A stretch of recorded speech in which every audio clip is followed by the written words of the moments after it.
Bismillahirrahmanirrahim. Assalamualaikum warahmatullahi wabarakatuh. Alhamdulillah, nahmaduhu wa nasta'inuhu wa nastaghfiruh wa na'udzu billahi min syururi anfusina wa min sayyiati a'malina. Man yahdihillahu fala mudilla lahu wa man yudlil fala hadiya lahu. Wa asyhadu an la ilaha illallah wahdahu la syarika lahu. Wa asyhadu anna Muhammadan 'abduhu wa rasuluh la nabiyya ba'dah. Alhamdulillah, puji syukur kepada Allah, kita masih diberi taufik hidayat sehingga kita dipertemukan kembali kepada kesempatan yang berbahagia ini. Salawat serta salam semoga tetap tercurahkan kepada Nabi kita, Nabi Muhammad SAW. Semoga kita mendapatkan syafaatnya kelak di hari kiamat. Selanjutnya langsung saja di sini saya Ahmad Radhi, NIM U 2018-3080 dari kelas BSA 1 semester 5 akan mempresentasikan mata kuliah Nahwu Majrurat wal Majzumat dengan topik pembahasan Majruratul Asma yang selanjutnya akan terfokus pada bagian ataf. Baiklah, kita mulai. Yang pertama tentang Majruratul Asma. Apa itu Majruratul Asma? Definisinya adalah isim-isim yang harus dibaca jar. Kenapa harus dibaca jar? Di sini ada beberapa penyebab. Penyebabnya ada 3. Yang pertama yaitu al-majrur bi harfi jar. Isim ini mempunyai i'rab jar karena didahului oleh salah satu dari huruf jar yang 10. Huruf jar antara lain min, ila, an, ala, fi, rubba, kaf, ba, lam, dan huruf-huruf qasam yaitu wawu, ba, dan ta. Contohnya seperti dalam Al-Quran surat Ar-Rum ayat 21. Bismillahirrahmanirrahim. Wa min ayatihi an khalaqalakum min anfusikum azwaja. Pembahasan kita adalah pada lafaz ayatihi. Lafaz ayatihi dibaca jar karena kemasukan oleh huruf jar min yang bertugas mengejarkan isim. Adapun tanda jarnya yaitu menggunakan kasroh karena posisinya sebagai jamak muannats salim. Yang kedua penyebabnya yaitu al-majrur bil idhofah. Majrur dengan idhofah. Apa itu idhofah? Idhofah adalah susunan yang terdiri dari 2 kalimah atau lebih, yang posisinya terdiri dari mudhof dan mudhof ilaih. Adapun yang menjadi pembahasan kita adalah mudhof ilaihnya yang selalu dibaca jar, seperti contoh dalam Al-Quran surat An-Nisa ayat 94. Bismillahirrahmanirrahim. Ya ayyuhalladzina amanu idza darabtum fi sabilillahi fatabayyanu. Lafaz Allahi dibaca jar karena menjadi mudhof ilaihnya dari lafaz sabil. Adapun lafaz sabil itu bisa rafa ataupun nasab tergantung pada posisi i'rabnya dalam suatu kalimat. Jika menjadi fa'il maka rafa, jika menjadi nasab bisa, jika menjadi maf'ul maksudnya bisa nasab. Adapun lafaz Allah yang menjadi mudhof ilaihnya maka selamanya harus dibaca jar. Yang ketiga penyebabnya yaitu at-tawabi' lil majrur. Isim-isim yang hukum i'rabnya mengikuti hukum i'rab kalimat yang sebelumnya atau yang biasa disebut dengan matbu'. Tawabi ini dibagi menjadi 4. Yang pertama yaitu na'at. Na'at adalah lafaz yang menjelaskan sifat dari man'utnya atau menjelaskan sesuatu yang berhubungan dengan man'utnya. Seperti contoh dalam surat Al-Qiyamah ayat 2, wala uqsimu bin nafsil lawwamah. Lafat al-lawwamati dibaca jer karena mensifati lafat an-nafs, yang juga dibaca jer karena kemasukan huruf jer. Adapun kenapa lafat al-lawwamah di situ berbentuk muannas, karena memang lafat nafsun itu oleh orang Arab dianggap sebagai muannas. Di sini sebagai muannas simai karena tidak ada tanda-tandanya, langsung dihukumi muannas oleh orang-orang Arab. Yang kedua, tawabi, yaitu ataf. Ataf adalah lafaz atau kalimah baik isim atau fiil yang hukum i'rabnya disamakan dengan ma'tuf alaihnya melalui perantara huruf ataf. Contoh dalam Al-Quran yaitu pada surat An-Nisa ayat 37. Rijalul la tulhihim tijaratu wa la bai'un an dzikrillahi wa iqamis shalah wa ita'iz zakah. Lafaz iqami dan ita'i di situ dibaca jer karena diikutkan atau diatofkan pada lafaz dzikri, yang mana lafaz dzikri juga dibaca jer karena kemasukan huruf ataf an. Yang selanjutnya yaitu taukid. Taukid adalah lafaz yang i'rabnya mengikuti hukum i'rab muakkadnya atau sesuatu yang dikuatkan dan berfungsi menguatkan muakkadnya. Contoh dalam Al-Quran surat At-Taubah ayat 33. Huwallazi arsala rasulahu bil huda wa dinil haqqi liyudhhirahu 'ala ad-dini kullihi walau karihal musyrikun. Taukidnya di situ adalah lafaz kullihi yang menaukiti atau menguatkan lafaz ad-din. Kulli dibaca jer karena diikutkan pada lafaz ad-din yang juga dibaca jer karena kemasukan oleh huruf jer.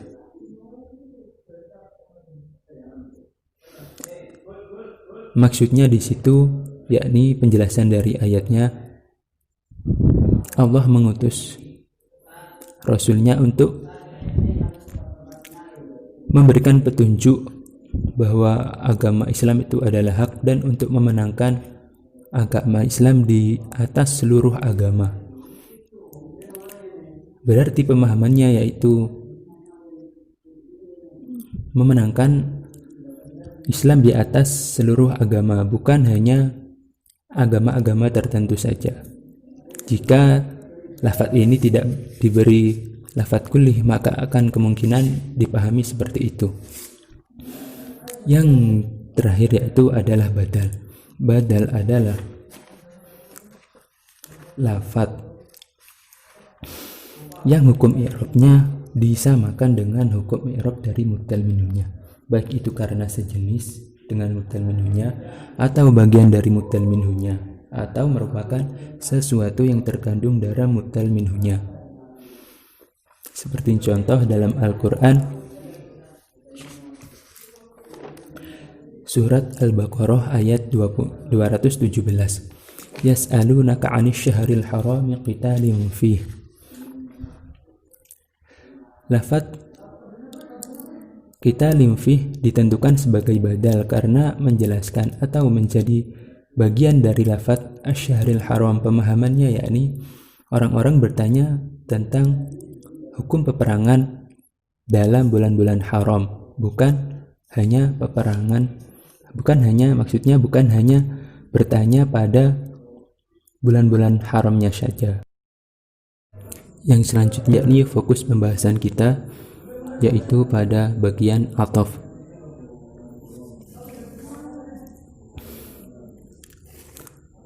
Adapun pengertian ataf yaitu lafaz baik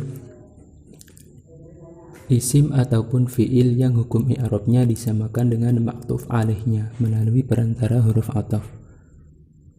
Huruf ataf yakni sesuatu yang menghubungkan antara ma'tuf dan ma'tuf alaihnya. Contoh dalam Al-Quran dalam surat Ar-Rahman, yas'aluhu man fis samawati wal ard. Lafaz al-ardi di situ dibaca jar karena diikutkan kepada lafaz as-samawat. Ini juga dibaca jar karena kemasukan huruf jar fi. Adapun tanda kasrohnya adapun tanda i'rabnya yaitu kasroh karena merupakan isim mufrad. Yang selanjutnya tentang unsur-unsur ataf. Ataf terdiri dari 3 unsur. Yang pertama yaitu ma'tuf. Ma'tuf adalah sesuatu yang diatofkan atau sesuatu yang terletak setelah huruf ataf. Yang kedua yaitu huruf ataf, huruf yang menghubungkan atau yang menyambungkan antara ma'tuf dan ma'tuf alaihnya. Yang ketiga yaitu ma'tuf alaih, yang diatofi atau yang disandarkan kepadanya lafaz, yaitu lafaz yang terletak sebelum huruf ataf. Contoh seperti tadi as-samawati wal ard, posisinya al-ard sebagai ma'tuf, huruf wawu sebagai huruf ataf, dan as-samawat posisinya menjadi ma'tuf alaih atau sesuatu yang diatofi. Selanjutnya tentang kesesuaian ataf. Pada umumnya antara ma'tuf dan ma'tuf alaihnya itu memiliki kesesuaian dari segi sighotnya. Jika isim dengan isim, fi'il dengan fi'il. Contohnya seperti dalam Al-Quran, wa ja'ala lakumus sam'a wal absara wal af'idah. Lafaz absara wal af'idah itu diatofkan kepada lafaz as-sam'a karena sama-sama berbentuk isim, bukan diatofkan kepada lafaz ja'ala yang berupa fi'il karena disesuaikan dengan sighotnya atau bentuknya masing-masing. Yang kedua disesuaikan dengan seperti fi'il dengan fi'il. Contoh seperti dalam Al-Quran, wallahu yaqbidu wa yabsutu wa ilaihi turja'un. Pembahasannya adalah lafaz yabsutu. Ya, lafaz yabsutu di situ diatofkan kepada lafaz yaqbidu karena merupakan sama-sama berbentuk fi'il, bukan diatofkan kepada lafaz lain seperti lafaz Allah.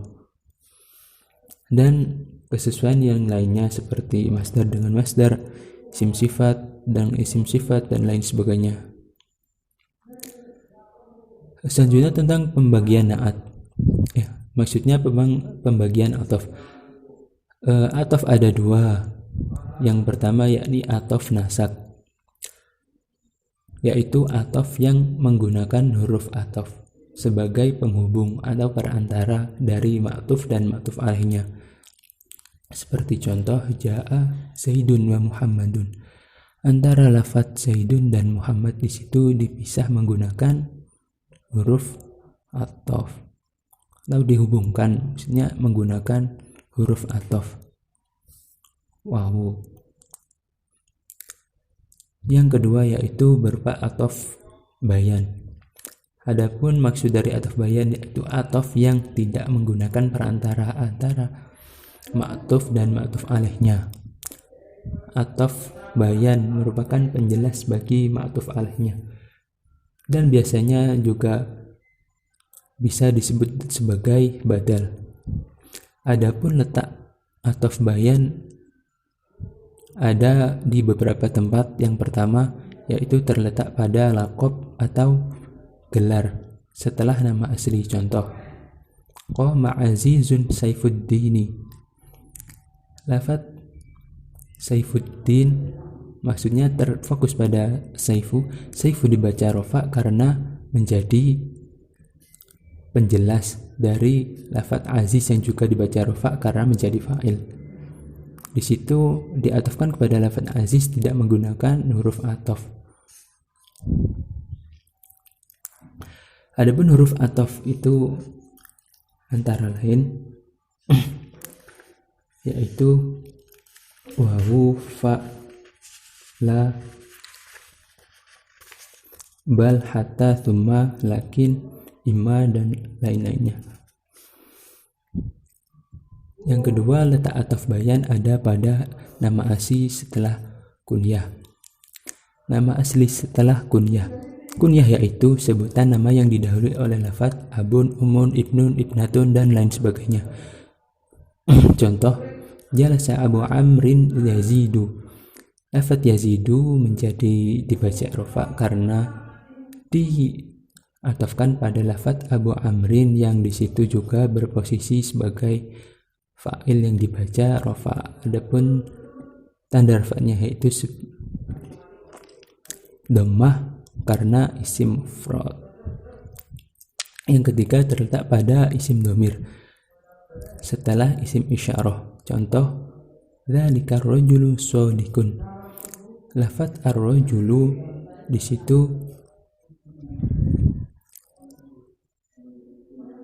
maksud saya isim dhohir setelah isim isyarah. Lafadz ar-rajulu di situ menjadi atof dari lafadz dzalika,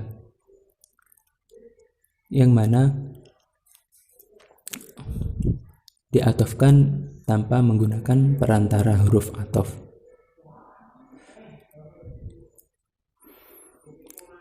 Yang keempat yaitu terletak pada mausuf setelah sifat. Contoh, nazartu ilal mahiri malikin.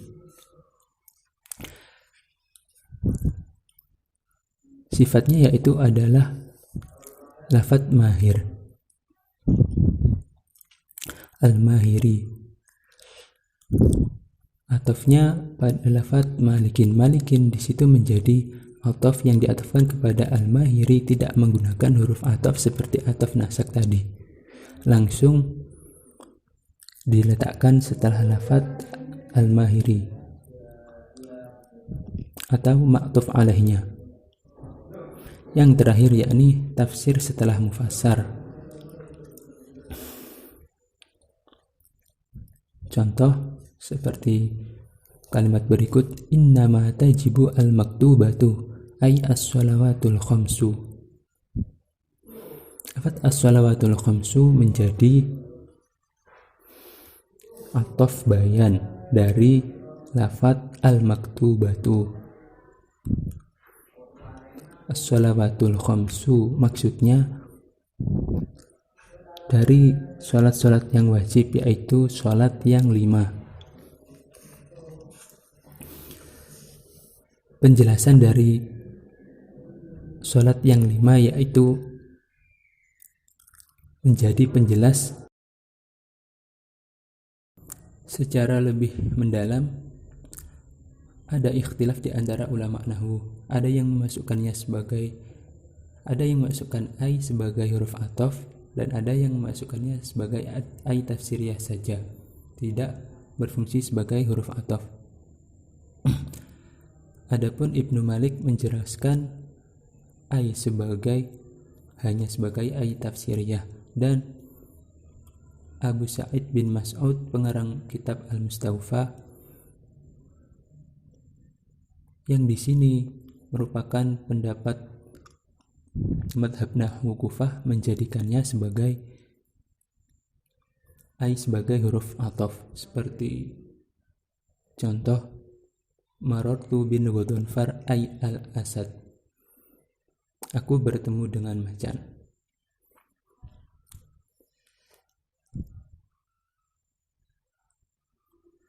Sementara Ibnu Malik dalam kitabnya menyebutkan ai hanya sebagai ai tafsiriyah, tidak berfungsi sebagai huruf atof. seperti dalam nadamnya, dalam nadam Alfiya Ibnu Malik, wa salihan li badaliyatin yura fi nahwi ghulamu ya'muru wa nahwu bishrin tabi'il bakriyyi wa laysa ayyubtala bil mardiyyi. Adapun setiap kata yang bisa dijadikan ataf bayan maka bisa pula dijadikan sebagai badal.